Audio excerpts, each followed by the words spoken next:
ونستغفره ونعوذ بالله من شرور أنفسنا وسيئات أعمالنا من يهده الله فلا مضل له ومن يضلل فلا هادي له أشهد أن لا إله إلا الله وأشهد أن محمدا عبده ورسوله اللهم صل وسلم وبارك على نبينا محمد وعلى آله وصحبه ومن اتبع بهداه إلى يوم القيامة وبعد. Jamaah sekalian, kita lanjutkan hadis yang kelima dari bab yang ke-61. Wali Muslim an Abil Hayyaj, dan tercantum dalam Sahih Muslim dari Abil Hayyaj. Qala li Ali, berkata kepadaku Ali, ala ab'athuka ala ma ba'athani alaihi Rasulullah sallallahu alaihi wasallam, maukah engkau saya utus kepada engkau apa yang dengannya Rasulullah sallallahu alaihi wasallam mengutusku, alla tada'a suratan illa tamastaha, tidaklah engkau dapati satu surah, satu gambar, satu patung kecuali engkau tamastaha, hilangkan patung tersebut, gambar tersebut. Wala qabran musyrifan illa sawaitahu, dan tidaklah ada kubur yang nampak musyrif illa sawaitahu, kecuali engkau ratakan dan engkau samakan. Hadis ini bersumber dalam Sahih Muslim. Seperti yang saya sebutkan, dalam bab ini terdapat 5 hadis. 4 hadis dari tercantum dalam Sahih Bukhari dan Sahih Muslim, dan hadis yang kelima dari Al-Imam Muslim. An Abil Hayyaj, dari Abil Hayyaj. Abil Hayyaj, beliau adalah Hayyan ibn Husain al-Asadi al-Kufi, termasuk dari tabi'in, dan beliau adalah termasuk dari orang-orang yang dekat dengan Ali ibn Abi Talib. Bahkan dikatakan bahwasanya beliau adalah juru tulisnya Ali ibn Abi Talib. Berkata kepadaku Ali ini tentu Ali bin Abi Talib, yang mana beliau adalah khalifah yang keempat, dan nama beliau adalah Ali ibn Abi Talib ibni Abdul Muttalib ibn Hashim ibn Abdi Manaf, dan beliau tentunya adalah sepupu Rasulullah sallallahu alaihi wasallam, karena Abu Talib dan Abdullah, bapaknya Nabi sallallahu alaihi wasallam, saudara satu ayah. Kemudian beliau juga ibunya bernama Fatimah binti Asad al-Hashimiyah. Beliau kunyahnya adalah Abul Hasan, dan kunyah yang lainnya adalah Abu Turab. Karena ketika Nabi sallallahu alaihi wasallam, apa Abu Turab artinya? Iya, bapaknya tanah. Karena disebutkan ketika Rasulullah sallallahu alaihi wasallam mendapati bahwasanya Fatimah bersama dengan suaminya ada kerikil-kerikil kecil dalam rumah tangganya, maka Nabi sallallahu alaihi wasallam sebagai seorang mertua tidak ujug-ujug membela anaknya, tidak membela putrinya. Akan tetapi beliau mencari Ali radhiyallahu anhu, dan kemudian mengadem-ngademkan suasana. Yang tadinya panas tidak dijadikan lebih panas lagi. Putrinya tidak direcoki, dasar mantu enggak benar, dasar ini, dasar enggak. Akan tapi dicari, ditenangkan. Dan begitu Rasulullah mendapatkan Ali radhiyallahu anhu dalam keadaan tiduran di masjid, Dan masjidnya Nabi tidak mafrush, tidak memakai karpet, tidak memakai keramik atau marmer, akan tapi apa? Pasir. Dan dialasi dengan kerikil. Maka begitu melihat Ali radhiyallahu anhu dalam keadaan rebahan di masjid, Nabi sallallahu alaihi wasallam mengatakan, "Qum ya Abu Turab." Berdirilah wahai Abu Turab.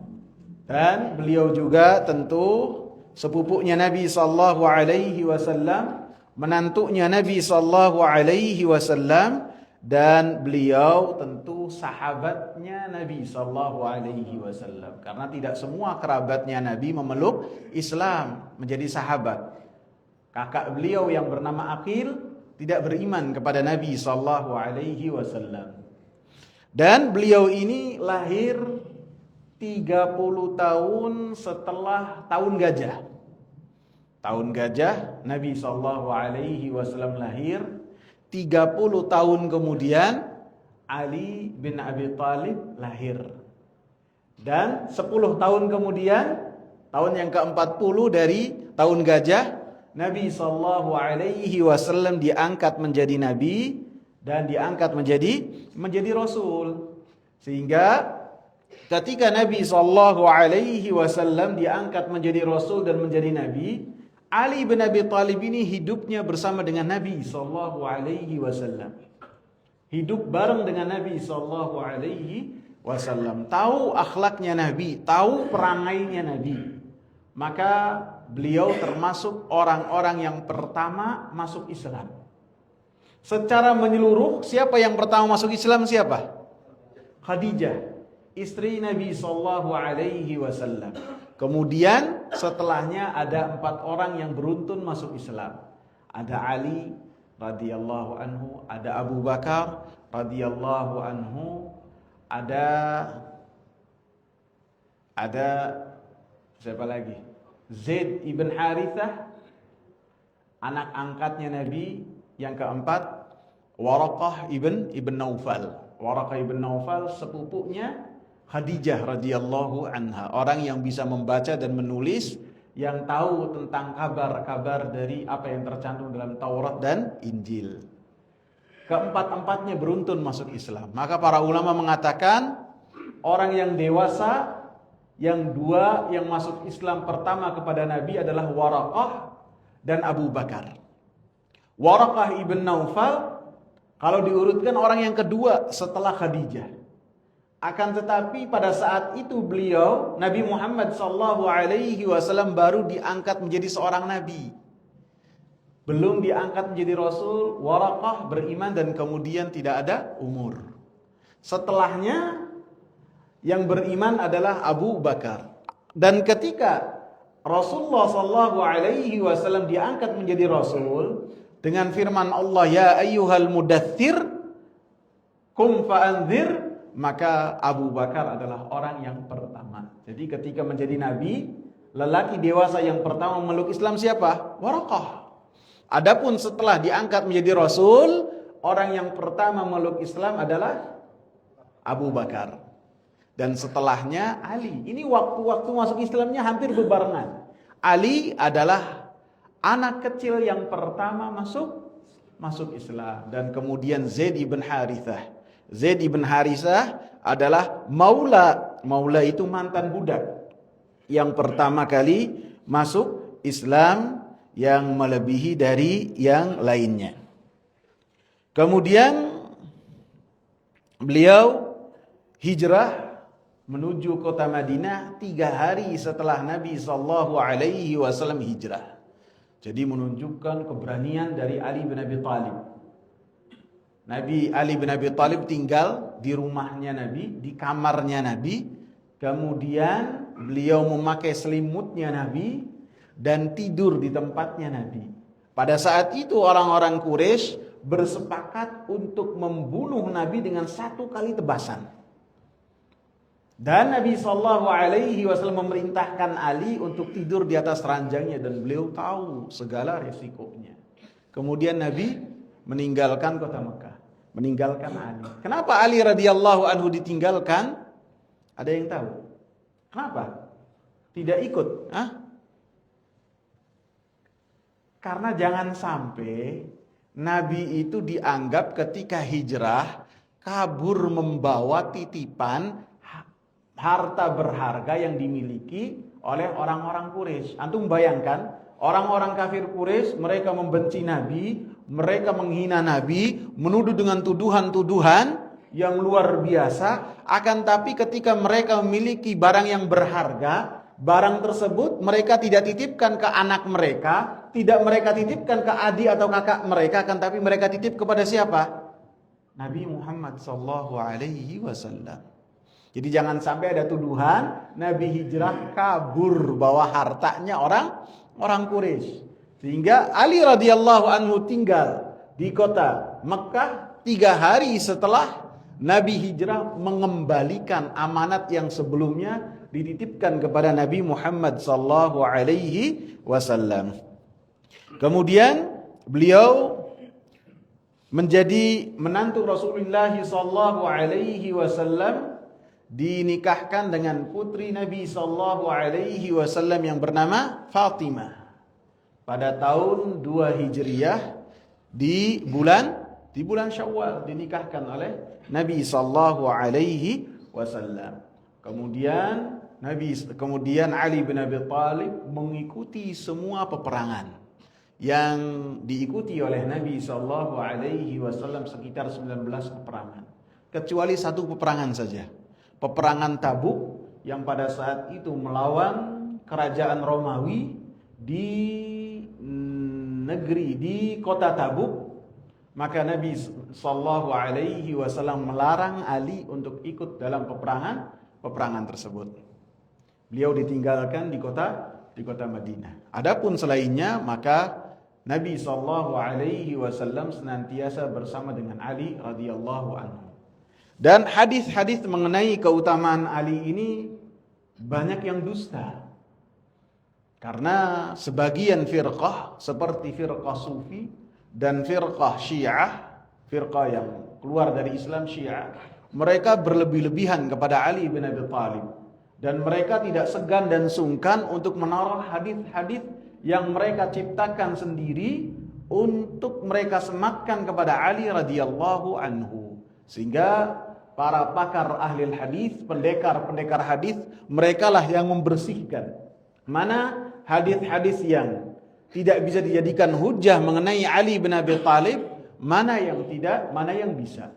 Termasuk hadis yang paling sahih yang berkaitan dengan keutamaan Ali radhiyallahu anhu adalah ketika Nabi sallallahu alaihi wasallam perang Khaybar. Khaybar itu jaraknya itu 130 kilo dari kota Mekah menuju arah Syam. Di situ terdapat orang-orang Yahudi. Orang-orang Yahudi ini adalah biang kerusakan dan provokator ulung, sehingga menjadi sumbu yang menyala-nyala, menjadi peperangan yang menyala-nyala antara Quraisy dengan Nabi Muhammad sallallahu alaihi wasallam. Provokatornya adalah orang-orang Yahudi. Termasuk peperangan yang besar seperti perang Khandaq. Orang-orang Yahudi yang mereka bergerilya supaya orang-orang Arab ini mengepung kota Madinah. Huyai bin Akhtar, mereka memutari kota Jazirah Arab supaya orang-orang Arab membinasakan Nabi Muhammad sallallahu alaihi wasallam. Sehingga begitu urusan dengan orang-orang Quraisy itu selesai dengan perjanjian damai Hudaybiyah, Nabi sallallahu alaihi wasallam pada tahun 7 Hijriah di bulan Muharram langsung menuju Khaybar. Pada saat itu Khaybar adalah terdapat di dalamnya benteng-benteng yang sangat kokoh. Lebih dari 20 benteng, ada 5 benteng atau 4 benteng yang besar. Kemudian Nabi sallallahu alaihi wasallam mengepung dengan waktu yang lama, satu. Kemudian mengirim pasukan-pasukan kecil. Hari yang pertama dikirimlah pasukan dipimpin oleh Abu Bakar As-Siddiq radhiyallahu anhu. Balik lagi gagal. Esok harinya dibikin lagi, disusun lagi pasukan, kemudian dipimpin oleh Umar bin Khattab, balik lagi. Nah, pada saat itu Nabi sallallahu alaihi wasallam mengatakan, la u'tiyanna ar-rayata ghadan rajulan yaftahullahu ala yadayhi. Besok, kata Rasulullah, saya akan memberikan kepemimpinan kepada seseorang yang ketika kepemimpinan ini diberikan kepadanya, maka akan mampu membebaskan dan mengalahkan kokohnya benteng-benteng Khaybar. Antum bayangkan sebelumnya siapa? Abu Bakar, sebelumnya Umar. Ini siapa nih orang? Wa yuhibbuhu Allahu wa rasuluh. Orang tersebut, keutamaan yang kedua, dicintai oleh Allah subhanahu wa ta'ala dan Rasulnya. Keutamaan yang kedua.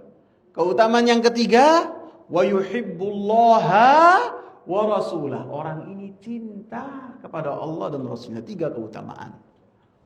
Wa batan nas yadukun. Maka di malam harinya para sahabat bergelisah.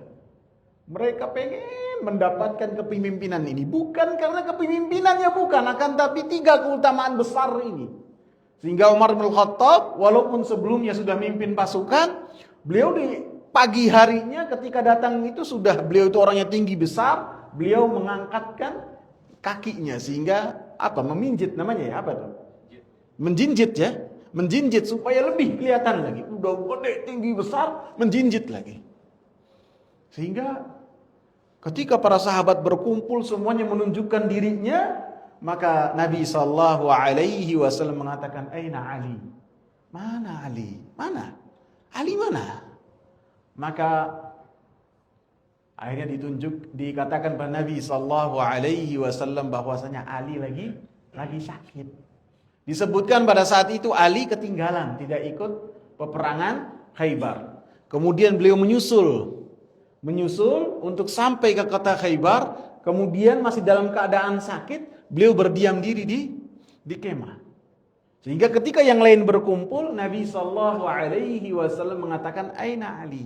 Mana Ali? Padahal di depannya banyak orang. Kemudian dikabarkan kepada Nabi bahwasanya Ali lagi sakit. Suruh bawa ke sini. Maka Ali radhiyallahu anhu datang. Kemudian Nabi sallallahu alaihi wasallam langsung mendoakan dengan berikan ludah ke bagian yang sakit, yaitu matanya. Matanya bagian kanan atau bagian kirinya sakit. Kemudian diruqyah oleh Nabi dan diludahi oleh Nabi sallallahu alaihi wasallam, kemudian sembuh. Bahkan lebih bagus keadaannya daripada sebelum dia sakit, dan tidak pernah dia sakit mata sampai beliau wafat, tidak pernah. Sampai beliau wafat tidak pernah. Sehingga para ulama mengatakan, kalau sudah rezeki nggak bakalan kemana. Kalau sudah rezeki, apapun itu yang telah ditentukan oleh Allah subhanahu wa ta'ala, walaupun kita tidak mengambil asbab, apabila sudah ditentukan oleh Allah subhanahu wa ta'ala, maka akan datang kepada kita. Seperti yang terjadi pada Ali. Yang lain datang, Ali tetap di kemah, lagi dalam keadaan sakit. Kemudian diutuslah Ali radhiyallahu anhu untuk membebaskan Khaybar, dan Allah subhanahu wa ta'ala berikan kemenangan yang besar kepada Ali radhiyallahu anhu. Kemudian beliau menjadi khalifah, dan beliau juga termasuk keutamaannya adalah dai yang diutus oleh Rasulullah sallallahu alaihi wasallam, dan beliau juga adalah safir, penghubung antara Nabi sallallahu alaihi wasallam dengan yang lainnya. Dan beliau juga termasuk penulis wahyu. Karena penulis wahyu pada saat itu sangatlah sedikit. Penulis sangat sedikit. Yang pertama, lebih-lebih yang berkaitan dengan wahyu, maka menunjukkan keimanan dan amanah yang luar biasa.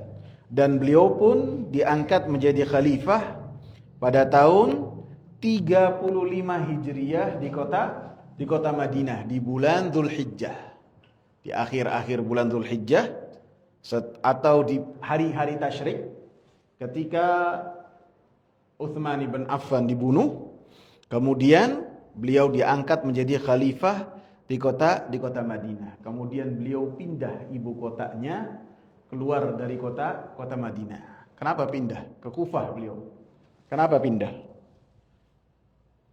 Kenapa tidak di Madinah ibu kotanya? Tapi beliau pindah ke kota Kufah.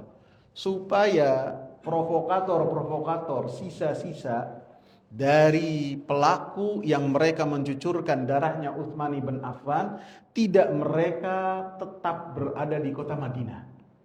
Dengan pindahnya Ali radhiyallahu anhu, ibu kotanya pindah ke Kufah, maka orang-orang ini ikut pindah juga keluar dari kota Madinah.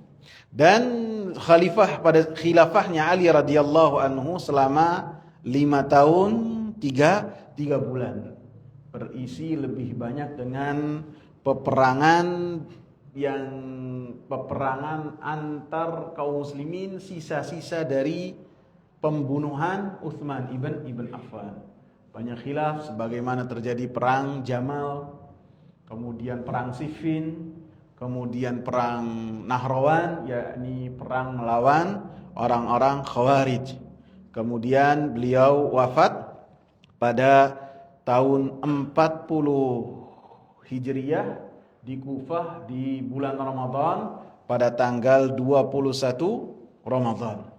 Matinya di tangan Abdurrahman ibn Muljim, ditusuk Ali radhiyallahu anhu.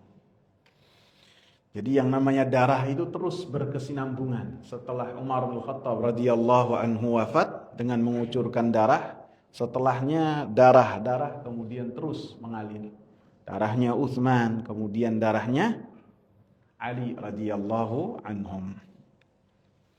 Setelahnya kepemimpinan dilanjutkan oleh Al-Hasan, putranya Ali bin Abi Thalib pada tahun 40 Hijriah. Beliau menjabat selama 6 bulan. Dan Nabi SAW mengatakan al-khilafah 30 sanah. Yang namanya khilafah itu selama 30 tahun. Adapun sudahnya adalah kerajaan-kerajaan. Jadi Al-Hasan termasuk juga dari al-khalifah, al-khilafah yang dipuji oleh Rasulullah SAW. Setelahnya Hasan ini memberikan kekuasaan kepada Muawiyah radhiyallahu anhu supaya darah kaum muslimin lebih terjaga lagi. Kemudian dalam hadis ini disebutkan, ala ab'atsuka ala ma ba'athani alaihi Rasulullah sallallahu alaihi wasallam, wahai Abul Hayyaj, maukah engkau saya kabarkan kepada engkau, saya utus kepada engkau satu hal yang penting yang dengannya Rasulullah sallallahu alaihi wasallam mengutus saya. Seperti sebagaimana beliau diutus ke mana? Ke negeri Yaman. Begitu juga di tempat-tempat yang lain. Beliau pun diutus dengan banyak kepentingan yang Nabi sallallahu alaihi wasallam berikan kepada Ali bin Abi Thalib. Dan di antara poin yang sangat penting sekali yang Ali radhiyallahu anhu mendapatkan wasiat dari Rasulullah sallallahu alaihi wasallam, alla tad'a suratan illa tamastaha. Tidaklah engkau mendapati satu gambar, satu patung, satu pahatan yang pahatan tersebut adalah bernyawa, maka tamastaha, kecuali engkau hilangkan dan hancurkan gambar ataupun patung tersebut, sehingga tidak menjadi gambar dan patung yang bernyawa. Sehingga dari potongan hadis ini menunjukkan bahwasanya kita dilarang untuk memiliki foto-foto ataupun patung-patung yang foto dan patung tersebut adalah foto dan patung yang bernyawa. Tidak boleh. Ketika ditaruh di rumah kita untuk kepentingan apapun juga, maka ini tidak boleh. Lebih-lebih apabila seseorang memiliki patung ataupun gambar ataupun foto yang berkaitan dengan orang-orang yang diagungkan, orang-orang yang dimuliakan. Orang-orang yang dimuliakan ini bisa jadi dari segi agama ataupun dari segi apapun juga. maka ini adalah termasuk yang dititik beratkan supaya kita tidak melakukan hal tersebut. Lebih-lebih dalam hadis ini foto gambar dan kuburan oleh Rasulullah SAW disebutkan secara bersamaan. Karena keduanya adalah sarana yang sangat dominan sekali untuk seseorang itu hulu kepada orang-orang yang bisa dikatakan sebagai ahli ibadah, sebagai orang-orang soleh, sehingga fotonya ditaruh, kemudian patungnya dibikin monumen, ataupun kuburnya pun dijadikan hal-hal yang berbeda, sehingga kesyirikan kepada Allah Subhanahu wa taala berawal dari kedua hal yang disebutkan oleh Ali radhiyallahu anhu, al-bait, keluarganya Nabi sallallahu alaihi wasallam. Sehingga ini adalah wasiat yang sangat keras sekali dari Ali bin Abi Thalib kepada siapa? Kepada seluruh kita semua. Jangan sampai kita berlebih-lebihan yang berkaitan dengan foto, yang berkaitan dengan gambar. Sehingga apabila seorang memaksakan memiliki hal tersebut, maka ini adalah perkara yang diharamkan dan bisa menjerumuskan kepada ghulu, berlebih-lebihan. Minimal malaikat tidak akan masuk ke dalam rumahnya. Tentu malaikat rahmat. Jadi jangan dikira kalau malaikat tidak masuk ke dalam rumah yang ada fotonya, yang ada anjingnya, kemudian ada orang yang dalam keadaan sekarat, kemudian dibawakan foto patung supaya malaikat penyabut nyawa nggak masuk, nggak bisa. Paham nggak? Yang dimaksud apa? Malaikat rahmat. Malaikat rahmat tidak akan masuk ke dalam rumah tersebut, sehingga rumah tersebut jauh dari barakah. Rumah tersebut jauh dari ketentraman, ketenangan. Isinya ribut melulu, isinya bisa jadi jauh menjauhkan seseorang daripada Allah Subhanahu wa taala. Kemudian dalam hadis ini juga tidak boleh seseorang memiliki foto ataupun gambar ataupun patung yang berkaitan dengan foto-foto yang dimiliki hanya untuk menikmati, baik menikmati pandangan matanya ataupun yang berkaitan dengan syahwat. Misalnya foto-foto lawan jenis. Foto-foto lawan jenis ini bukan hanya bagi laki-laki saja, bagi perempuan pun sama. Apabila foto-foto ada akhwat kan di bawah? Apabila foto-fotonya ini memancing syahwatnya, maka ini termasuk hal yang diharamkan oleh Allah Subhanahu wa taala, harus dihapus. Ustaz, saya punya suami, sama. Perempuan yang punya suami juga tidak maksum. Masih harus menundukkan pandangan matanya dari apa-apa yang diharamkan oleh Allah Subhanahu wa taala. Tidak boleh melihat lawan jenisnya yang berpotensi untuk membangkitkan syahwatnya. Dan yang ketiga adalah memiliki gambar ataupun foto ataupun patung untuk kenang-kenangan. Maka ini termasuk yang diharamkan oleh Allah Subhanahu wa taala melalui potongan hadis ini. Yang keempat, mungkin termasuk pengecualian adalah memiliki foto ataupun gambar, akan tetapi ketika seorang memilikinya karena sesuatu yang dia ketika memilikinya bukan pada dasarnya dia membelinya untuk memiliki foto tersebut. Misalnya ketika seorang membeli buku yang di bukunya itu terdapat foto-foto ataupun gambar-gambar yang berkaitan dengan apa yang dia beli ataupun keahlian yang dia miliki, misalnya kedokteran yang berkaitan dengan anatomi ya namanya, anatomi tubuh misalnya, ataupun yang berkaitan dengan majalah, yang majalah tersebut pada dasarnya majalah yang mubah, tidak haram, tidak yang melalaikan, akan tetapi di dalamnya ada foto-foto yang foto tersebut pada dasarnya ketika dia membeli bukan karena fotonya, akan tapi karena apa yang dia beli dari majalah tersebut. Akan tapi ketika dia membeli, fotonya itu ikut terbawa, include gitu. Maka dikatakan oleh Imam Muhammad bin Shalih Al-Utsaimin rahimahullah, beliau katakan, "Fadh-dhahir anna hadza la ba'sa bihi." Maka pada dasarnya yang seperti ini tidak mengapa. Li'anna suwara fiha ghairu maqsudah. Karena foto-foto, gambar-gambar di dalamnya bukanlah tujuan dari dia membeli majalah atau apa yang dia beli tersebut. Lakin in amkana tamsuha bila haraj wala masyaqqa fahuwa aula. Akan tapi apabila dimungkinkan untuk menghilangkan gambar-gambar tersebut, menghapusnya tanpa ada kesusahan dan tanpa memberatkan dirinya, tidak melalaikan dari yang lebih penting, maka ini lebih aula, lebih afdal lagi. Udah berapa macam itu memiliki foto? 4 apa 3? 4 ya. Yang kelima, ketika termasuk dari an la tada'a suratan illa tamastaha, ketika seseorang memiliki foto ataupun gambar-gambar, tentu yang dimaksud adalah gambar-gambar yang bernyawa.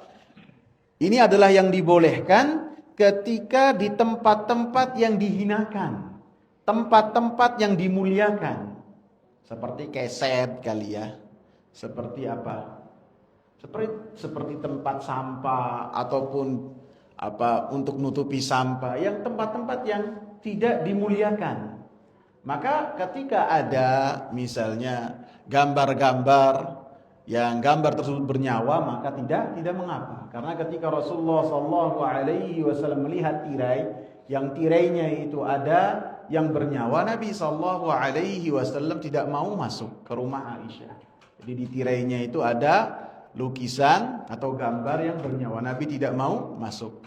Kemudian Nabi SAW masuk ke rumahnya Aisyah ketika tirai tersebut dijadikan sebagai bantal, dan Nabi SAW menduduki bantal tersebut.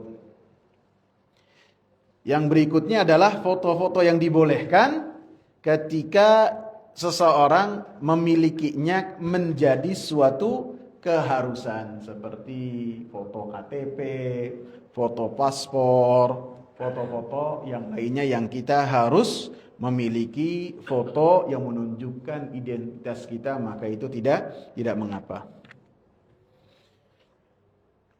Kemudian dalam hadis ini disebutkan wala qabran illa sawaitahu, dan tidaklah ada kubur yang nampak yang tinggi maka kecuali engkau ratakan. Seperti yang saya sebutkan bahwasanya kenapa kubur dan foto itu dijadikan satu dalam hadis ini, maka dikatakan oleh Imam Muhammad bin Shalih Al-Utsaimin, maka setiap dari foto dan gambar ataupun kuburan, maka ini senantiasa dijadikan wasilah ataupun jalan yang menjadikan seorang terjerumus di dalam kesyirikan kepada Allah Subhanahu wa taala. Sebagaimana asal dari kesyirikan kepada Allah Subhanahu wa taala di muka bumi, di keturunannya Nabi Adam alaihi salam, terjadi pada kaum Nuh.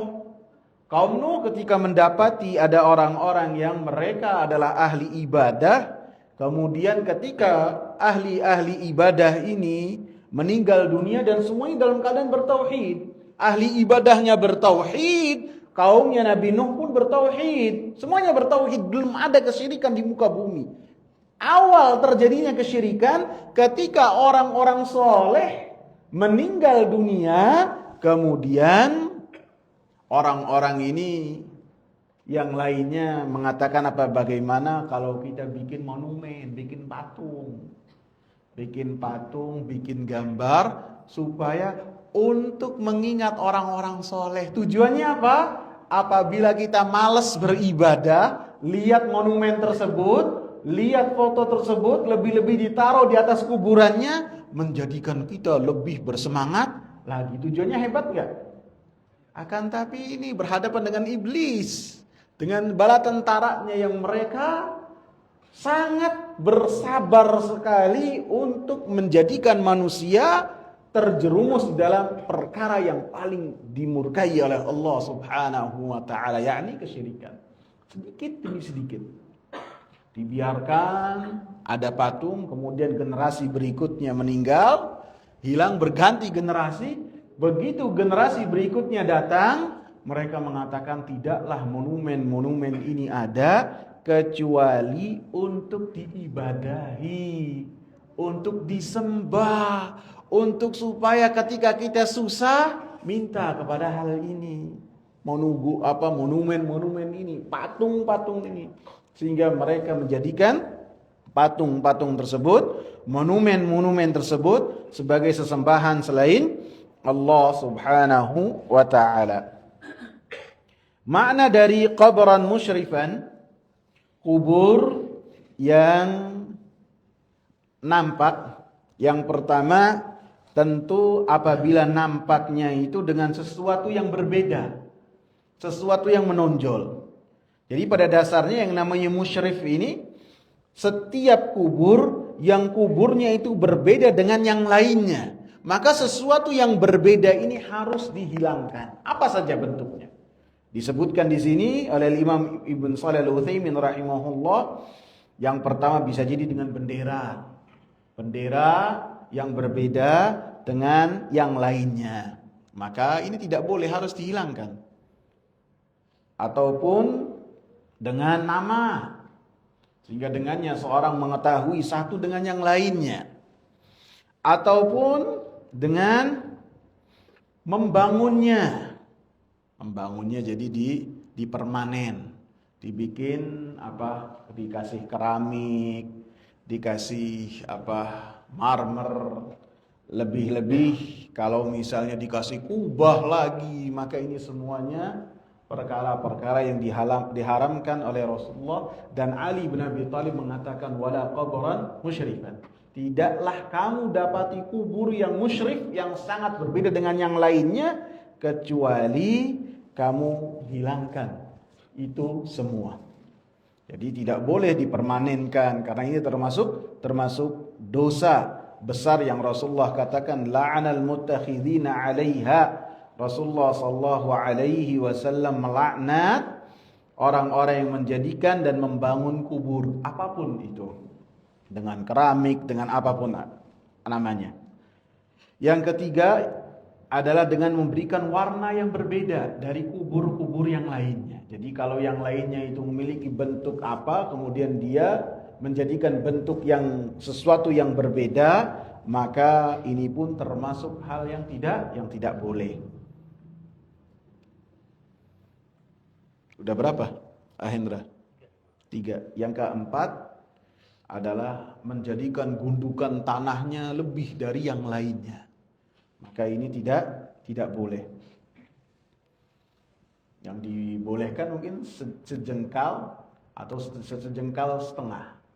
Adapun lebih dari itu, maka termasuk hal yang harus tidak boleh untuk kita lakukan hal tersebut. Sehingga Ali radhiyallahu anhu mengatakan termasuk apa yang diperintahkan oleh Rasulullah sallallahu alaihi wasallam apabila mendapati kubur yang sangat musyrif, yang seperti yang saya sebutkan, illa sawaitahu, kecuali engkau samakan kubur tersebut dengan yang lainnya. Sawaitahu bisa juga maknanya menjadikan kubur tersebut sesuai dengan apa yang telah diperintahkan oleh Rasulullah sallallahu alaihi wasallam. Bagaimana Rasulullah sallallahu alaihi wasallam memerintahkan kita tidak boleh berlebih-lebihan terhadap kubur, maka harus seperti itulah kita lakukan terhadap kubur-kubur kerabat kita, dalam rangka kita sayang kepada jenazah yang kita makamkan. Bukan kita tidak sayang. Karena yang paling menunjukkan rasa sayang ketika kita menyesuaikan mengurus satu jenazah sesuai dengan apa yang telah dicontohkan oleh Rasulullah sallallahu alaihi wasallam. Habis ya? Cukup ya? Semoga bermanfaat. Insyaallah kita lanjutkan pada kesempatan yang akan datang. Semoga bermanfaat. Subhanakallahumma wa bihamdika asyhadu an la ilaha illa anta astaghfiruka wa atubu ilaik. Assalamu alaikum warahmatullahi wabarakatuh.